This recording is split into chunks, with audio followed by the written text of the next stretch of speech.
Allowed to vote, right. अब आपके उसमें जो है ना सभी कैंडिडेट्स के नाम और उसके चेहरा में भी वो, क्योंकि पार्टी बेस्ड चुनाव नहीं होंगे, इंडिविजुअल बेस्ड चुनाव होंगे, क्योंकि पार्टी ने जो है ना डेमोक्रेसी को खत्म कर दिया है। Democracy is government of the people, by the people, for the people. इसने इसे पार्टी कर्सी में कन्वर्ट कर दिया है, government of the party, by the party, for the party. तो ना तो कोई स्टार प्रचारक होगा, ना कोई कहीं चुनाव के लिए आएगा।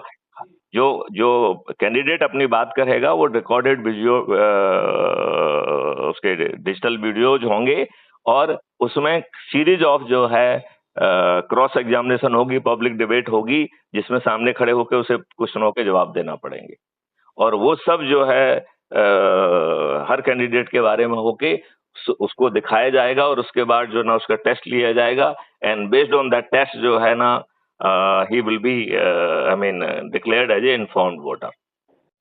आगे चल के तो नियम में ही प्रावधान हो जाएगा कि जब चपरासी जो है ना वो चपरासी नहीं बन सकता है, तो कोई कानून का निर्माता क्यों बन सकता है, right.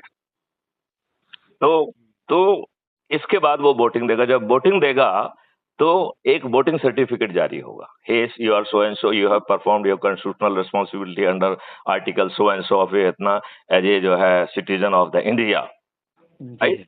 You have voted for this party, और उसका चुनाव मतलब उसका चेहरा ये वो, whosoever you voted, right? I congratulate you for doing your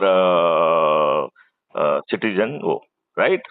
अब अज्यूम करिए कि सराज साहिल भाई नंबर 1 के नालायक आदमी हैं, उनको कॉन्स्टिट्यूशन से कोई लेना देना नहीं है, अपनी वोटिंग रिस्पॉन्सिबिलिटी से कोई लेना देना नहीं है, और हर दिन जो है ऐप आपको रिमाइंड कराएगा कि यू आर जो है ना falling short of the time, and probably जो आपको डिफरेंट टेस्ट देना है, प्रोबेबली आपकी जो है साइकोलॉजिकल विंडो फ्रोजन हो सकती है, एटलीस्ट जो है यू मस्ट जो है ना डू वोटिंग 3 डेज बिफोर तक उसकी वोटिंग हो जाना चाहिए। वो बची हुई 3 दिन की वोटिंग तो इमरजेंसी वोटिंग के लिए है, right.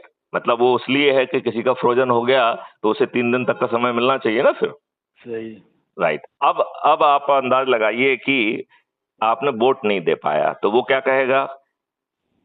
It is certified mister Saraj Sahil who was having the responsibility of the constitution to vote, despite these many reminders he failed to vote.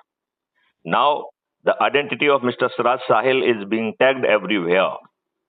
Now in future, whatever the Siraj Sahil will be doing till next election, there will be 10% extra charge for every activity he will be conducting.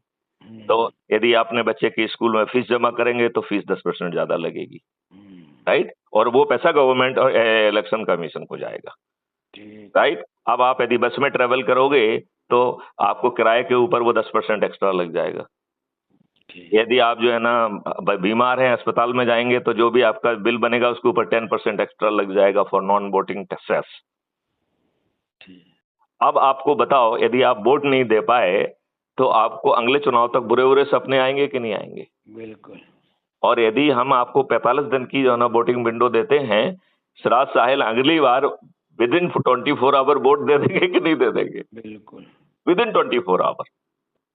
तो जो आप कह रहे हो कि app से करने से सब वोटिंग बढ़ेगी, वोटिंग 100% होना ही होना है, और जो वोटिंग नहीं करेगा सरकार को खजाना मिलेगा, इलेक्शन कमीशन को खूब पैसा मिलेगा। चला अगले चुनाव तक, जब तक दूसरा चुनाव नहीं होगा तब तक जो है ना 10% में कितना पैसा सरकार कमा लेगी? करोड़ों रुपए आ जाएंगे, अरबों रुपए आ जाएंगे। तो आप बताइए, इसमें आपको डेमोक्रेटिक और एक पत्रकार होने के नाते